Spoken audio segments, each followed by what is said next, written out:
What's up, people? So I want to tell you a little something that happened to me before. Has to do with like race relations and things like that. So when I was in college, I went to college in a rural area and played football for this college, good little liberal arts college out in a rural area. It was different for me because I was from an urban area. It's about 2,000 kids on the campus. I would say maybe 25 black students on the whole campus. That's probably a lot. Okay, and most of us played sports that were there. So my senior year, I was working out in the weight room. It was in the springtime, so I was getting ready to graduate. And the football team was in there working out. They were doing their workouts as a team to get ready for the next season, off-season conditioning. And so one of the players that was on the team, who was a junior that year, and I was a senior, so we were one level apart, he came over to me while I was working out, and he asked me, he said, "Hey, can I talk to you for a minute?" I said, "Sure, what's up?" Now, this kid really never talked to me before, like not much, small talk, that kind of stuff. So he starts off by saying, "Man, I hope you don't get offended by what I'm about to say." And I'm like, "Oh man, what's he about to say? What's about to come out?" So he says to me, I said, "Man, go ahead, just tell me what you have to say." Keep in mind, this guy never really spoke to me stuff like this before, or had any conversation, like long conversation, things like that. So I said, "Go ahead."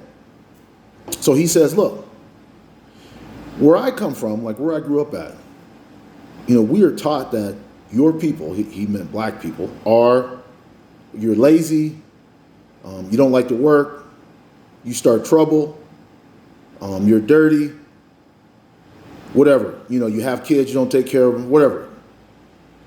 You're just lazy people looking for a handout. He said, "But you know what, man?" He said, "I've watched you for the 3 years I've been here." And he says, "I've never seen you skip a weightlifting session. I've never seen you skip a practice. I've never seen you skip a class. I've seen you do nothing but bust your ass harder than anybody on this team." And he said, "You know what? I got more respect for you than anybody on this team."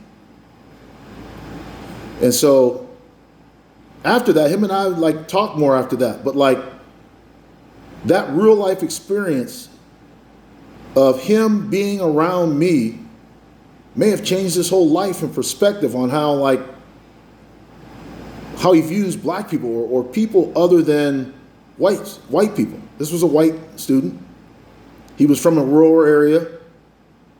He grew up in that same type of environment that we went to college in, rural, not around many blacks, not around anybody of color probably, brown or black. And so he said he was actually taught a certain thing, a way of thinking about black people. And that's what he brought to the table. But I have to imagine that being around me probably confused him because wait a minute, this is what I was taught, but this is what I actually see. And so I just want to share that with you guys. This could have been a life-changing experience for this guy because now when he has children, he might raise his children to think totally different than what he was taught. And so I just wanted to share this experience with you guys that I actually had. Let me know what you think. I believe it's this real life exposure that can help to break barriers, can help to get rid of all these biases and thoughts and prejudices and all these things that are hindering us from having total unity. Please don't forget to like, subscribe, and message. Peace.